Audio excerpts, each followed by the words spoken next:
My sister hired investigators to expose my fake success after I cut off my toxic family. Her plan backfired spectacularly. Hey Reddit, my sister hired investigators to prove I was lying about my successful life after cutting off my toxic family. She planned to expose me as a fraud at my grandmother's 85th birthday party. Their faces went absolutely white when the investigation report hit the table. Here's how it went down. The last time I saw my sister Victoria, she was smirking at me across our parents' mahogany dining table.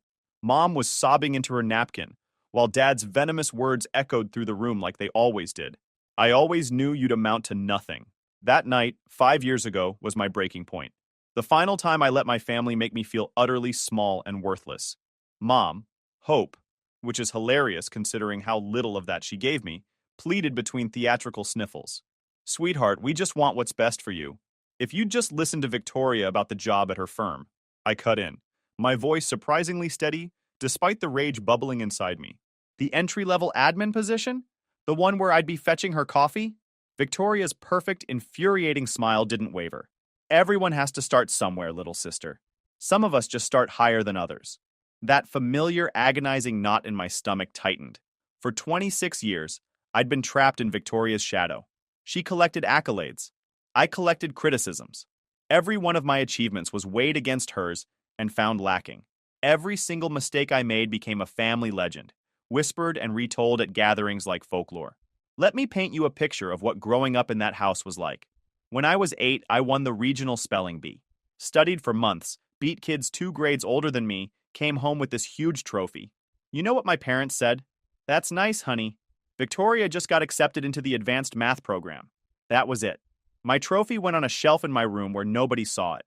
Victoria's acceptance letter got framed and hung in the living room. When I was 15, I started coding. Taught myself from library books and free online courses.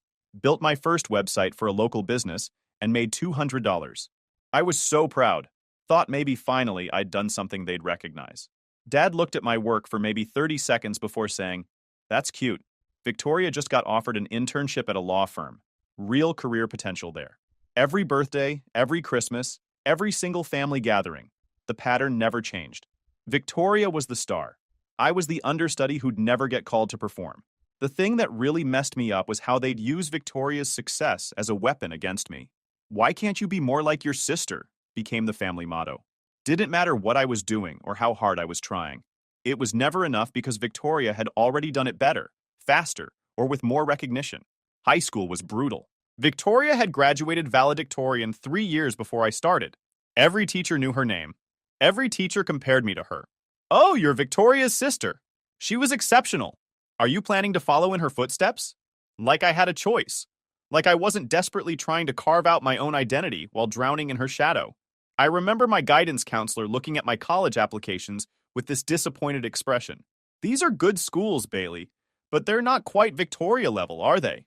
Maybe you should aim a bit higher." Never mind that I had a 3.9 GPA and killer extracurriculars. I wasn't Victoria, so I wasn't good enough. The worst part was watching Victoria soak up all the attention while treating me like I was invisible.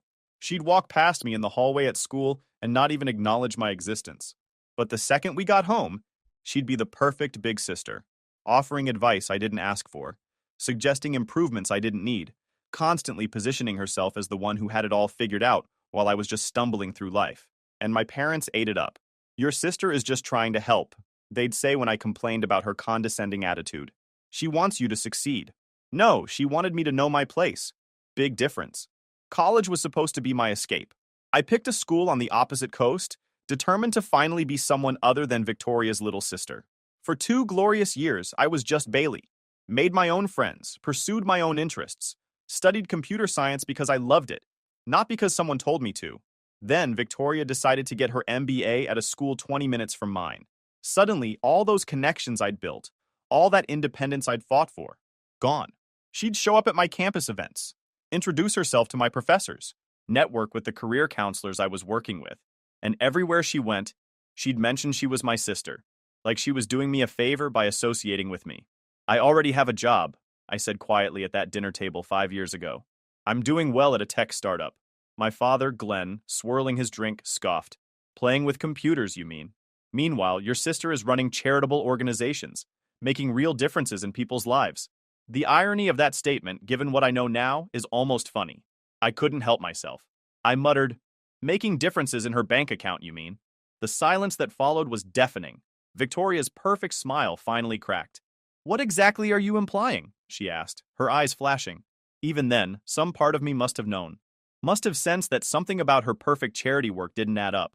The expensive clothes she wore to fundraising events, the luxury vacations she took as donor cultivation trips, the new car every year justified as necessary for representing the organization professionally.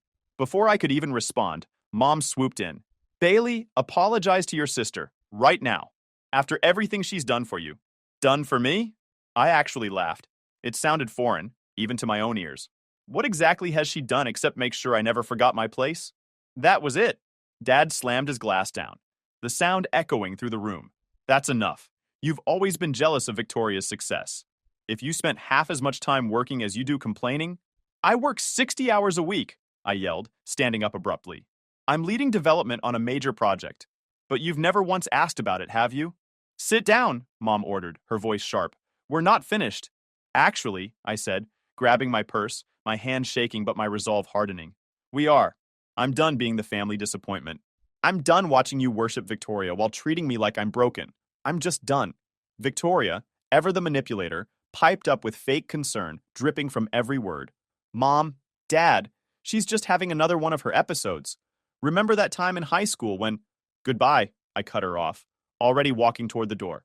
"Don't try to contact me." Dad's voice, cold and laced with threat, followed me. "If you walk out that door, don't expect any help when you fail, and you will fail." I paused in the doorway, turning back for one last look. Mom's mascara-streaked face, Dad's rigid disapproval, Victoria's sickeningly satisfied smirk. They were a perfect family portrait, just as they always had been, with one glaring, unbearable imperfection. Me. "Watch me," I said, both a promise and a curse. Then I closed the door behind me. The first week after leaving was the hardest. I kept waiting for someone to call, to apologize, to tell me they'd overreacted and wanted to work things out. My phone stayed silent. Not a single text, not one voicemail, nothing. That's when I realized they weren't going to chase me. They were perfectly happy with their perfect little family of three. I was the problem that had solved itself by walking out the door. So I threw myself into work with an intensity that probably wasn't healthy, but was definitely productive. The startup I joined was small, just 5 of us in a cramped office, surviving on ramen and energy drinks, and the conviction that we were building something revolutionary.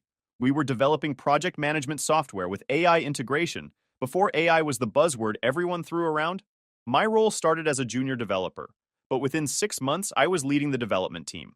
Not because I was the best coder, though I was pretty good, but because I was the most driven. While everyone else went home at reasonable hours, I stayed, learned new frameworks, optimized our code, fixed bugs that nobody else wanted to touch. The founder, a guy named Trevor, pulled me aside one day. "Bailey, you're going to burn out if you keep this pace up." "I'm fine," I told him. And I was. Because every line of code I wrote, every problem I solved, every milestone we hit, it was proof that I was building something real, something they couldn't diminish or dismiss or compare to Victoria's achievements. Year 1 passed, then year 2. The startup got funding. We moved to a real office with actual furniture instead of folding tables. Hired more developers. Started landing enterprise clients. And through it all, my phone stayed silent. I told myself I didn't care, that I was better off without them. Most days I believed it, but there were moments, birthdays, holidays, random Tuesday afternoons, when I'd catch myself reaching for my phone to call Mom, to share good news, to hear someone say they were proud of me. Then I'd remember that conversation. Remember Dad's voice telling me I'd fail. Remember Victoria's smirk, and I'd put the phone down. Year 3 was when everything changed. Trevor wanted to retire. He'd built the company from nothing, taken it as far as he could, and was ready to move on. He offered to sell me his shares for a price I couldn't actually afford. That's when Hugh entered the picture. We'd gone to MIT together, lost touch after graduation, reconnected at a tech conference. When I told him about the opportunity, he didn't hesitate. "I've got savings. You've got vision. Let's do this." We bought out Trevor together, 50-50 partners in a company that was valued at $800,000 at the time. Seemed like an impossible amount of money. Seemed like we'd reached the peak. We had no idea. Year 4, we landed a contract with a major retail chain. They needed custom inventory management software that could integrate with their existing systems. It was complex, demanding, and exactly the kind of challenge I'd been waiting for. We delivered it 6 weeks early and under budget. Word spread. Suddenly, we were the company other companies wanted to work with. Revenue doubled, then tripled. We moved to a bigger office, hired 15 more people, started filing patents for our proprietary algorithms. Hugh handled the business side while I focused on development. It was the partnership I'd never had with my family, built on mutual respect, shared goals, and actual communication. Year 5 started with a magazine profile. Some tech journalist had caught wind of our growth and wanted to do a feature. I almost said no. The last thing I wanted was attention that might reach my family. But Hugh convinced me. Bailey, hiding your success doesn't make you humble. It just makes you invisible. The article ran in Tech Business Weekly. We got 100 new inquiries in a month. Investors started calling. One of them offered to acquire us for $12 million. We turned them down. This was our company, built on our terms, and we weren't ready to sell. That's also when Grandma Amy found out. She'd apparently subscribed to Tech Business Weekly years ago after Grandpa passed away. He'd been an engineer, and she kept the subscription as a way to feel connected to him. She saw my photo in the magazine and recognized me immediately. She didn't call right away, told me later she wanted to give me space. But she kept tabs, followed the company's growth, read every article, every press release, and she never told my parents. They don't deserve to know, she said when we finally talked. Not after what they did to you. 5 years passed, 5 years of absolute silence from them, but 5 years of building something they couldn't diminish. 5 years of becoming someone they wouldn't even recognize. 5 years of peace. Until my phone buzzed that morning with a message from my cousin Presley.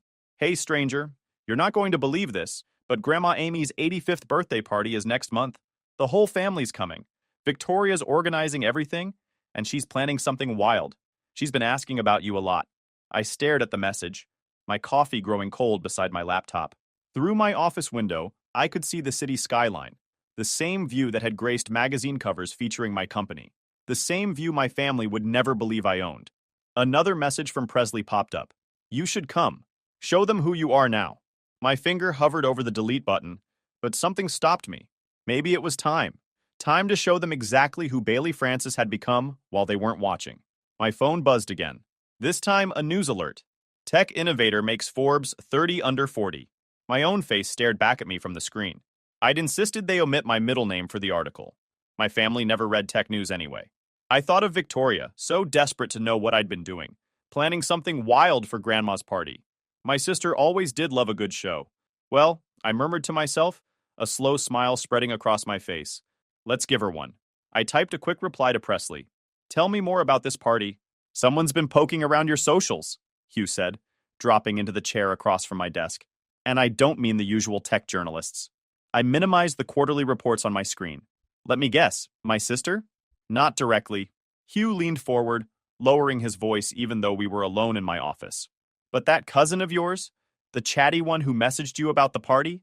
She told me Victoria's been showing everyone pictures of you outside some luxury condo in Manhattan. Interesting, considering you've never posted anything about where you live. Exactly. Hugh had been my right hand since the startup days, back when we were coding in a basement apartment. He knew everything, including why I kept my success hidden from my family. He'd been there for the late-night conversations when I'd admit how much it hurt that they never reached out. He'd been the one to remind me that their silence was their loss, not mine. She hired someone, Hugh said flatly. An investigator. I felt that same familiar chill, the one I used to get before family dinners.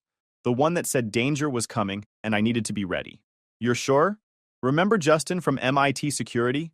His wife works for an investigations firm in the city. She overheard your sister's name mentioned in a briefing. Apparently, Victoria hired them 3 weeks ago. Paid $5,000 upfront for a full background check and surveillance report. $5,000. Victoria was that desperate to prove I was lying that she'd spent $5,000 on an investigator.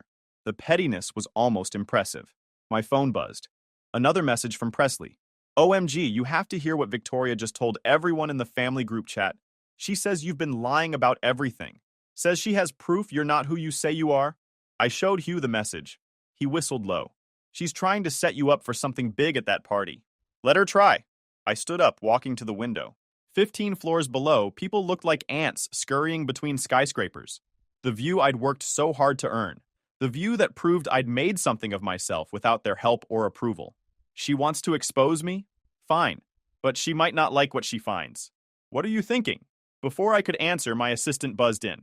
Miss Francis, your 2 o'clock is here. The venture capital meeting. Thanks, Karen. Hugh nodded, heading for the door, then paused. Just be careful, okay? I know that look. You're planning something. After he left, I opened my laptop and pulled up my private email. 3 new messages from family members I hadn't spoken to in years, all asking variations of the same question. Was it true? Had I really been pretending to be successful? Uncle Robert. Bailey, your sister is saying some concerning things about your situation. If you need help, you can call me. Aunt Michelle. Is everything okay? Victoria showed us pictures of where you're supposedly living. It doesn't look like the success story we'd heard. Cousin Todd. Dude, what's going on? Victoria's telling everyone you've been lying about your job. I clicked delete on all of them. These people hadn't cared about me in 5 years. They didn't get to suddenly act concerned now just because Victoria was spreading rumors. My phone rang. Grandma Amy's number. My finger hovered over decline, but something made me answer. Bailey? Her voice was warm, familiar. The only voice from that family that didn't make my stomach clench. I heard you might be coming to my party. I'm thinking about it, Grandma. Good, because I think it's time. She paused. Your sister's planning something dramatic, isn't she? Seems like it. Then you should come, she said firmly. Not for them, for you. And maybe a little for me. I'd like to see what you've become. You already know, don't you? She laughed, that warm sound I remembered from childhood. The sound that used to make me feel safe when everything else in that family made me feel small. I've known for 3 years, ever since that article in Tech Business Weekly. You look just like your grandfather in that photo. Same determined eyes. Same stubborn set to your jaw when you're focused on something. My throat tightened. Grandpa had been the only other person in that family who ever believed in me. He'd passed away when I was 23, right before everything took off. You never said anything. You needed space to grow without them poisoning it. But now I think it's time they saw the truth. She paused. And Bailey, I'm proud of you. Your grandfather would be proud of you. You did exactly what he always said you would. You proved everyone wrong by being exactly who you are. After we hung up, I sat there for a long moment, staring at my phone. Then I pulled up my calendar. The party was in 3 weeks. That gave me just enough time to prepare. I called Hugh back into my office. Get Fletcher on the phone. Your lawyer? This is getting serious? Victoria wants to play detective? Let's show her what real investigation looks like. The next 2 weeks were a blur of preparation. Fletcher, my corporate attorney, was thorough to the point of obsession.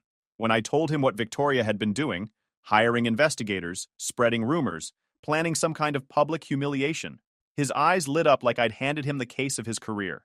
Fletcher was in his 50s, looked like someone's friendly uncle, but had a reputation for being absolutely ruthless in court. We'd worked together on several contracts over the years, and I'd learned to trust his instincts completely. Let me get this straight, he said, leaning back in his chair during our first meeting. Your sister hired someone to dig into your life, presumably to find dirt? That's the plan, seems like. And what exactly is she going to find? I smiled. A successful tech CEO with a clean record, 3 patents in software development, and a company valued at $12 million. So she's going to humiliate herself? He grinned. I love it. But let's make sure we're protected. I'm going to do some digging of my own. Into her. Into Victoria? If she's running a charity, there are public records, financial disclosures, tax filings. The whole thing is surprisingly transparent if you know where to look. He pulled out a legal pad and started making notes. Let's just say I've seen this type before. People who use nonprofits as personal piggy banks. They think nobody's paying attention because it's charity work. I hadn't expected that.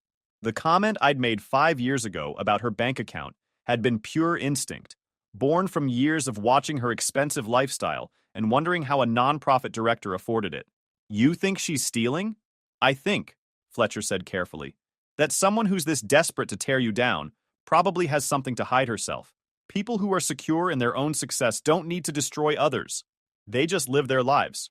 He started requesting documents, IRS Form 990s, which all nonprofits have to file publicly, annual reports from Victoria's organization, board meeting minutes, financial audits.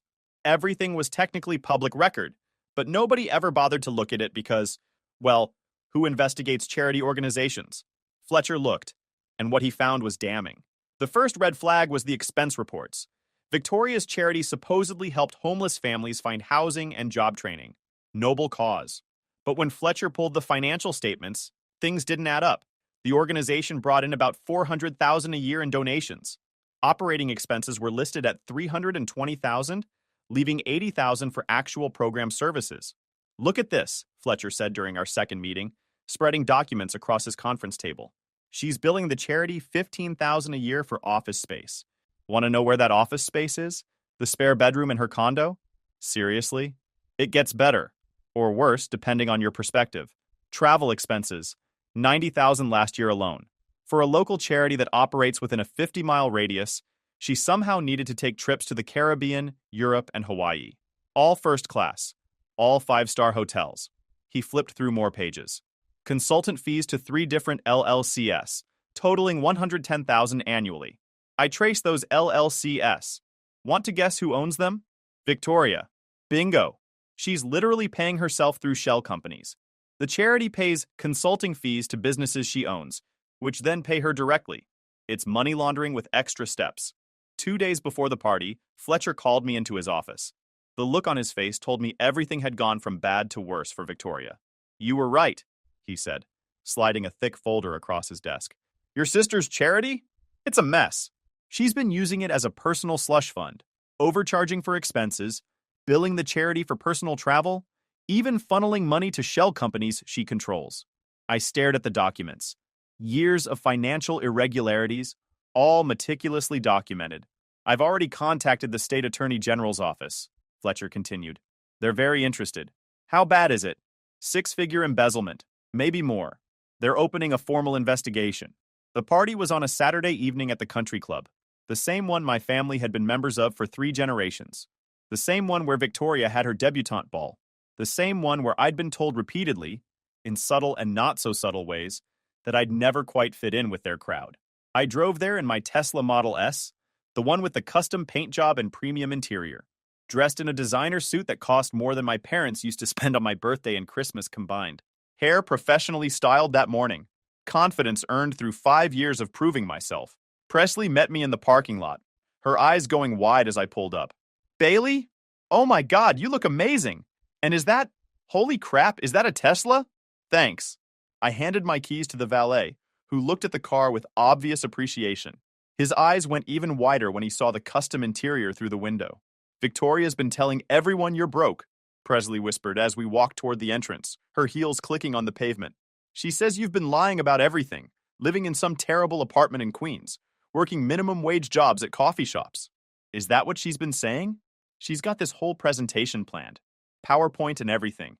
Says she hired some investigator who proved you're a fraud, spent weeks putting it together, even made a video montage of what she claims is evidence. Presley grabbed my arm. "Bailey, I'm sorry. I should have warned you sooner, but I didn't think she'd actually go through with something this elaborate." "Don't worry," I said, squeezing her hand. "Let her do her presentation. I'm actually looking forward to it." The ballroom was decorated exactly how I remembered Grandma liked. Elegant, understated, with fresh flowers everywhere. White roses and orchids arranged in tall crystal vases. String quartet playing soft classical music in the corner. About 60 people milled around, most of them family members I hadn't seen in 5 years. The conversation stopped when I walked in. I could feel their eyes on me, hear the whispers starting. "There she is! That's Bailey. I heard she's been lying about her life. Victoria's about to expose her. This is going to be awkward." Mom saw me first. Her face went pale, then red, then something I couldn't quite read. Maybe recognition that her daughter looked successful, despite their predictions. Maybe fear that Victoria's presentation might not go as planned. Maybe just surprise that I'd actually shown up. Dad was next to her, his expression hard and unyielding as ever. Same judgmental eyes I remembered. Same disappointed set to his jaw that said I'd never quite measure up. 5 years hadn't softened him at all. But it was Victoria who made the moment perfect. She was holding court near the bar, surrounded by relatives hanging on her every word. Designer dress that probably cost $5,000. Hair done professionally, makeup perfect. Every inch the successful daughter, the golden child, the one who'd done everything right. When she saw me, her mouth actually dropped open. For just a second, her mask slipped, and I saw genuine shock. Whatever she'd expected, a defeated woman showing up to defend herself maybe, or no one at all, it wasn't this. Not me looking confident and successful and completely unfazed by her grand plan. "Bailey," she said, her voice carrying across the room, pitched loud enough for everyone to hear. You actually came. I'm surprised. The slight pause before surprised told me she'd meant to say something else, something cutting, but seeing me had thrown her off her script. Wouldn't miss Grandma's birthday for anything, I said, keeping my voice pleasant and neutral. No aggression, no defensiveness, just a granddaughter showing up for her grandmother's party. I walked past her toward Grandma Amy, who was sitting in a place of honor near the head table. Her eyes sparkled with something that looked like anticipation and pride. She'd known I was coming, known what Victoria had planned, and clearly had her own thoughts about how this evening would unfold. Happy birthday, Grandma. Bailey. She stood up, pulling me into a hug that smelled like her signature perfume, the same one I remembered from childhood, Chanel No. 5. The scent transported me back to better memories, rare moments of feeling valued in a family that mostly made me feel worthless. You look wonderful. Successful. Very successful. The emphasis on that last word wasn't accidental. Grandma knew exactly what Victoria had been saying about me. Thank you. Your sister's been very busy, she said quietly, just for my ears. Planning this party. Planning other things too. I heard. Good. She patted my hand. Then you know what's coming. And you're prepared? More than prepared. She smiled. That knowing smile that suggested she'd seen all of this coming from miles away. Then let's have dinner. I'm quite looking forward to dessert. The way she said it made it clear she wasn't talking about cake. Dinner was awkward in that special way only family gatherings can be. I sat at a table with Presley and some cousins who kept shooting me curious glances. The kind of looks that said they'd heard Victoria's stories, but weren't quite sure what to believe now that they'd seen me arrive in a Tesla wearing designer clothes. Mom and Dad were at the head table with Grandma and Victoria. I could see Victoria whispering to them urgently, see Mom's worried expression, Dad's anger building. He kept glancing my way with something between confusion and fury. This wasn't how things were supposed to go. I was supposed to show up defeated, or not show up at all. My confidence had thrown off their entire narrative. Uncle Robert leaned over from the next table. Bailey, it's been too long. How have you been? 5 years of silence, and now he wanted to chat. Doing well, Uncle Robert. Really well. That's good. That's good. He looked uncomfortable. Your sister mentioned you'd been having some difficulties. Did she? I smiled. What kind of difficulties? Well, you know, career troubles, financial issues, that sort of thing.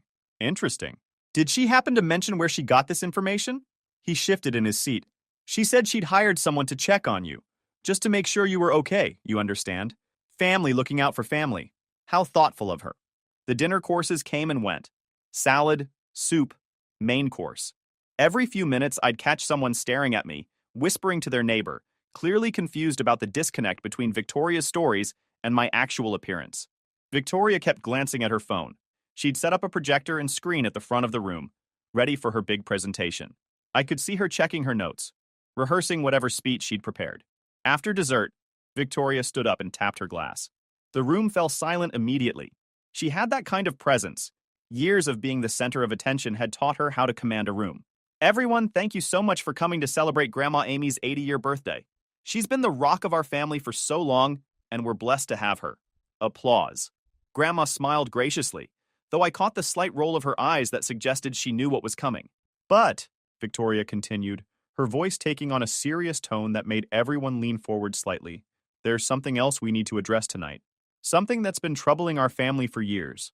I felt the room's attention shift toward me. Subtle at first, a few glances, some shifted seats for better views. Then more obvious, as Victoria's pause stretched out for dramatic effect. My sister Bailey, she said, and there was something poisonous in how she said my name, like it tasted bitter in her mouth, has been telling people she's successful, that she runs a tech company, that she's made something of herself, that she lives in Manhattan in some luxury condo and drives expensive cars. Mom looked like she might cry. Dad's face was stone. Several relatives had their phones out, presumably ready to record whatever was about to happen. But I've always had my doubts, Victoria went on, pacing slightly like a prosecutor addressing a jury. You see, Bailey and I haven't spoken in 5 years. She cut off all contact with the family, refused to come to holidays, birthdays, any family gatherings. And whenever anyone asked about her, we'd hear these vague stories about her tech job and her success. But no proof, no verification, just rumors and claims. She paused for effect, letting the implication hang in the air, that I'd been lying, that I'd cut them off because I was ashamed, that the family had been right about me all along.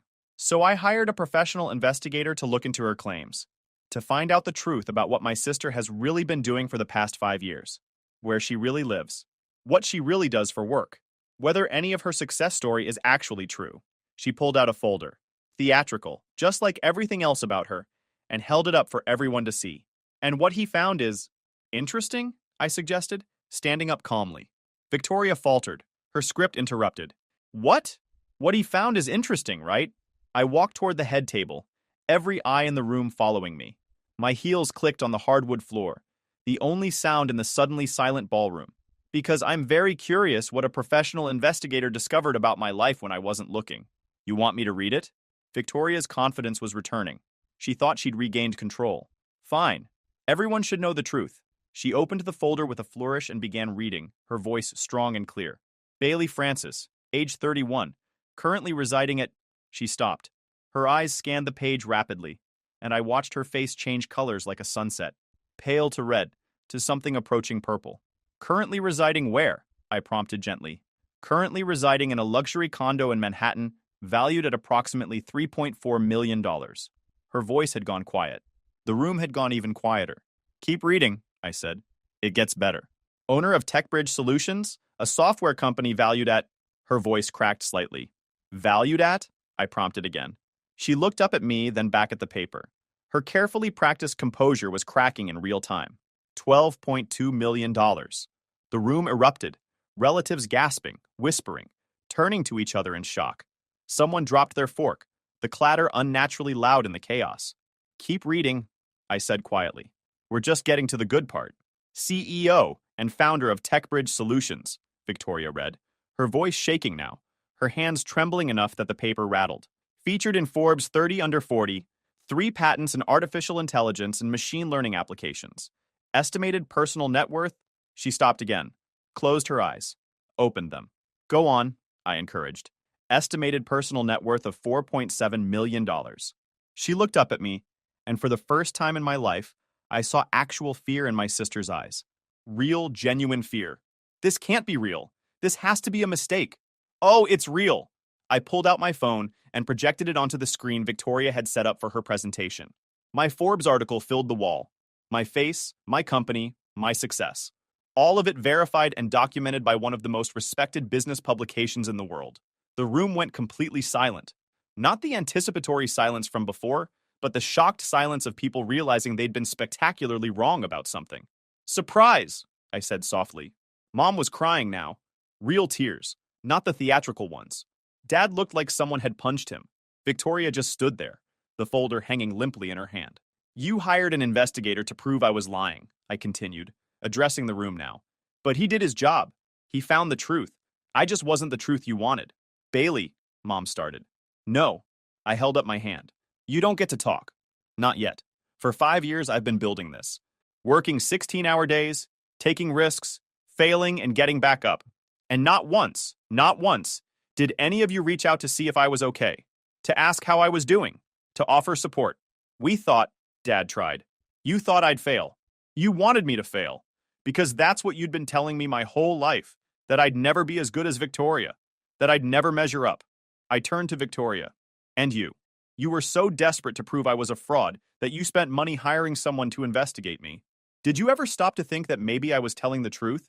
That maybe I actually did succeed? She opened her mouth, closed it, opened it again. No words came out. But here's what's really interesting, I said, and nodded to Fletcher, who'd been standing quietly near the back. He walked forward, carrying his own folder. Everyone, this is my attorney, Fletcher Hall. He's been doing some investigating too. Victoria, would you like to tell everyone what he found? Or should I? All color drained from her face. What is this? Dad demanded. Fletcher opened his folder. For the past 18 months, Victoria Francis has been embezzling money from her charity organization. She's been billing personal expenses to the nonprofit, creating fake vendors, and funneling money into shell companies she controls. Current estimate of stolen funds is approximately $240,000. The room exploded again, this time with accusations, shock, and anger. Victoria's perfect reputation was crumbling in real time. That's not... I didn't... Victoria stammered. You didn't? Fletcher held up documents. Because I have receipts here for a Caribbean vacation charged to the charity. Business expenses for a charity that helps homeless families Somehow included first-class flights to St. Bart's. Mom was sobbing now. Dad had gone from red to white to gray. The police are here, Fletcher said calmly. I was required by law to report the charity fraud once I discovered it. They've been building a case for weeks. Right on cue, 2 detectives entered the ballroom. They barely glanced at the birthday decorations as they approached our group. We're looking for Victoria Francis, one said, showing his badge. Mom whispered, looking at Victoria like she'd never seen her before. We know, the detective said. We just arrested her business partner in the parking lot. The room exploded again. Relatives gasping. Mom sobbing. Dad arguing with the detectives. Through it all, Grandma sat calmly, sipping her champagne. Well, she said to me quietly, was it worth the wait? I watched my parents rushing out to find Victoria. Watched my relatives huddle in shocked groups, sharing stories of how Victoria had borrowed money or made promises through her charity. I didn't want this, I admitted. You just wanted the truth, Grandma said. And now everyone has it. She stood up, commanding attention like always. This party is not over. My granddaughter, my successful, honest granddaughter, is finally home, and I want cake. Later, as servers cut the elaborate birthday cake Victoria had ordered, Presley brought me a glass of water. That was intense, she said. But you know what's crazy? No one's even surprised about Victoria anymore. They're all talking about you, about how they should have seen it. Seen what? That you were the strong one. The real deal. She clinked her glass against mine. Victoria tried to tear you down and exposed herself instead. That's some karma. My phone buzzed. A text from Hugh. News about your sister's arrest is hitting the business feeds. Want me to handle PR? No, I typed back. Let the truth speak for itself. Bailey. Dad's voice made me look up. He stood awkwardly, looking older than I'd ever seen him. Your mother and I are going to the police station. But first, I need to say... I cut him off. Save your apologies. They're 5 years too late. He nodded slowly, understanding finally showing in his eyes. You really did it, didn't you? Everything we said you couldn't do. No, I corrected him. Everything you never bothered to see me do. As he walked away, Grandma raised her glass in my direction. Around us, relatives were already shifting, adapting to the new family dynamic, one where Victoria wasn't the golden child and I wasn't the failure. Happy birthday, Grandma, I said, raising my glass in return. She smiled, that knowing smile that suggested she'd seen this coming all along. Oh, sweetheart, this is just the beginning. If you enjoyed this video, please hit that subscribe button. It really helps the channel and help us bring you more and better stories. Thanks.